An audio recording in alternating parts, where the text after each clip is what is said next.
Today the biggest news comes from Moldova. For years the country has lived with a quiet tension on its eastern edge, where an old conflict with Russia stayed in the background and quietly influenced politics without attracting much attention. That balance no longer holds, as Moldova and Ukraine have started closing the axis that kept this conflict alive for decades.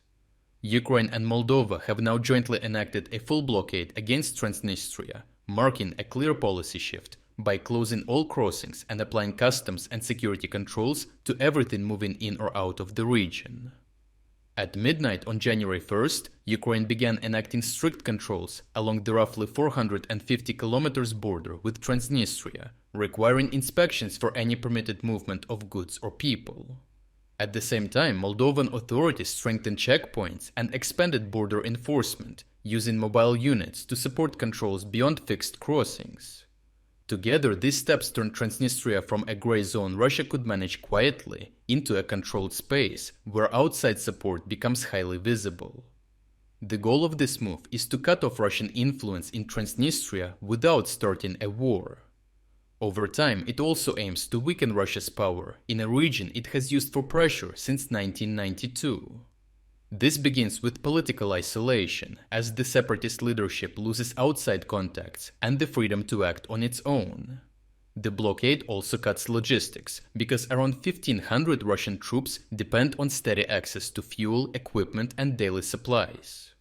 For years, much of this support moved through informal trade routes, friendly businesses, and loose customs checks that avoided full Moldovan control.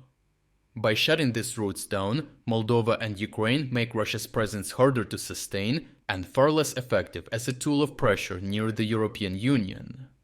The blockade works through basic border, airspace, and customs controls that both countries have the legal right to enforce without using force or triggering clashes.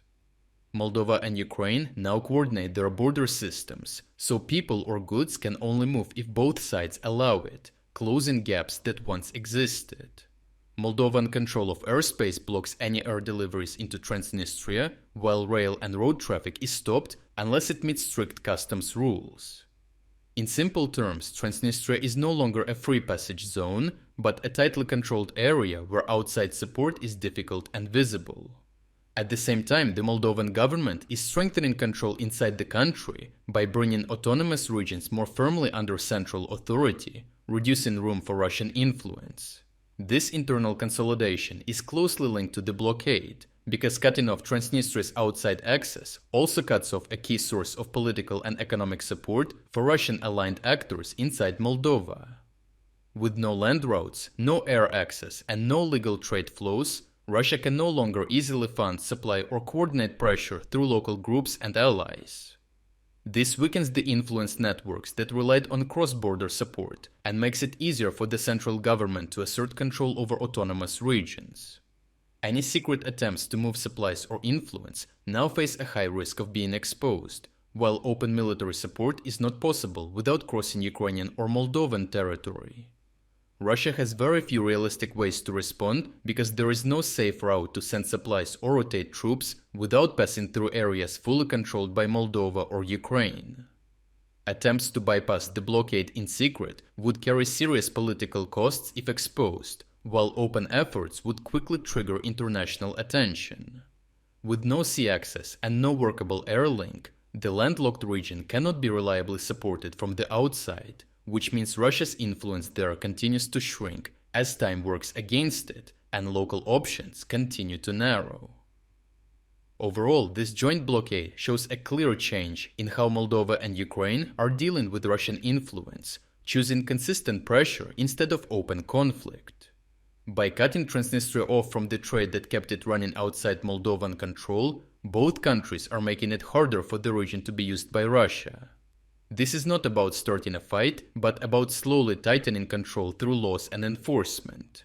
If the pressure continues, Russia's position in Transnistria will weaken over time, while Moldova moves closer to stronger security ties with Europe. If you would like to explore other key developments today that we couldn't cover in this video, make sure to visit our interactive news map. The link to our interactive map is in the description below. thank you for watching this update, and a special thanks to everyone already following our interactive map.